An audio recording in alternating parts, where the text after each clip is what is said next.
O nga pala, sa mga nagtapos sa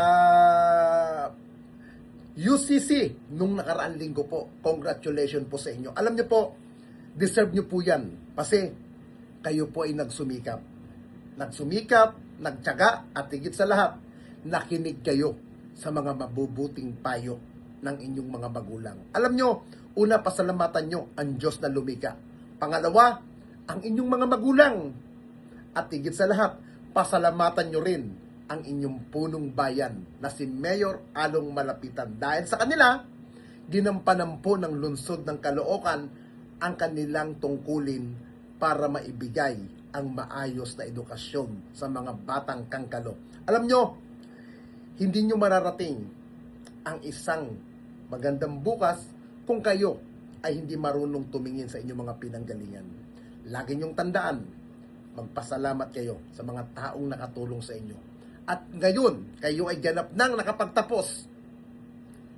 Tumulong din kayo sa inyong mga kababayan, sa inyong kalugar, na kung sa tingin ninyo, ang tutulungan ninyo, ay kaya niya rin at mayroon kakayahan at deserve niyang matulungan, tulungan ninyo. Again, ayaw itong mangyari nung dating mayor dyan. Dahil ang gusto ng dating mayor, walang edukasyon para manatiling bobo ang mga tao sa kapaligid niya. Pero, salamat kay Mayor Along Malapitan dahil kahit hindi kanya kapartido ka man yan o hindi, ang mahalaga, mapagsilbihan ka at ibigay sa iyo ang tamang serbisyo. Kaya again, sa mga nagtapos po sa UCC, congratulations sa inyo, keep up the good work, at lagi nating tandaan, mahalin natin ang ating bayan. Sa gitna ng masiglang hiyawan at makasaysayang marcha ng pagtatapos sa University of Caloocan City, UCC, hindi lamang ang mga diploma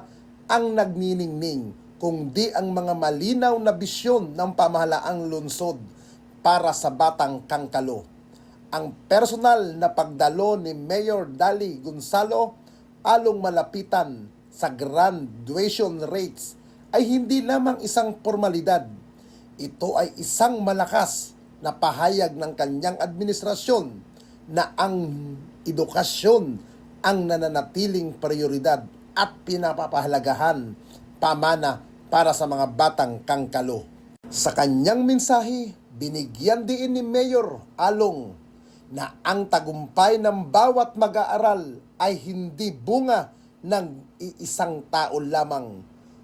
Buong pagpakumbaba niyang kinilala ang sakripisyo ng mga magulang at dedikasyon ng mga guro. Ayon sa alkalde, sila ang mga tunay na katuwang ng lokal na pamahalaan sa paghubog ng karakter at talino ng mga kabataan. Ang tagumpay ng mga nagsisipagtapos ay tagumpay din ng bawat pamilyang Caloocan ninyo na nangarap at nagtiis para sa mas magandang bukas. Isang mahalagang bahagi rin ng okasyon ang pasasalamat ni Mayor Along kay Senator Paulo Benigno Bam Aquino IV na nagsilbing panauhin pagdangal. Ang presensya ng senador ay nagbigay inspirasyon sa mga mag-aaral at kinikilala ng alkalde ang pagpapahalaga ng pambansang pamahalaan sa mga inisyatibong pang-edukasyon sa lungsod. Ang mga ganitong pagkakaisa ng mga lider ay pagpapatunay na ang pag-unlad ay nagsisimula sa tamang suporta sa loob at sa silid ng paaralan. Ngunit higit pa sa seremonya ang binitawang pangako ni Mayor Along, ang nagsilbing baon ng mga bagong graduate saan mang propesyon o lugar mapunta ang mga batang kangkalo, asahan nila na lagi nilang magiging katuwang ang pamahalaang lungsod ng Caloocan.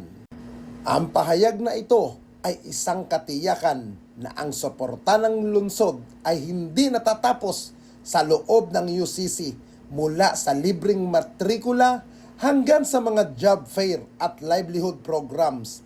Ang Caloocan ay nakahandang sumalubong sa mga bagong profesional. Sa huli, ang graduation na ito ay paalala na sa ilalim ng pamumuno ni Mayor Along Malapitan Ang bawat batang kangkalo ay may sandigan. Ang edukasyon ay hindi lamang tikit palabas ng kahirapan, kundi isang responsibilidad na ibalik ang husay at galing para sa lalo pang ikauunlad ng lungsod ng Caloocan.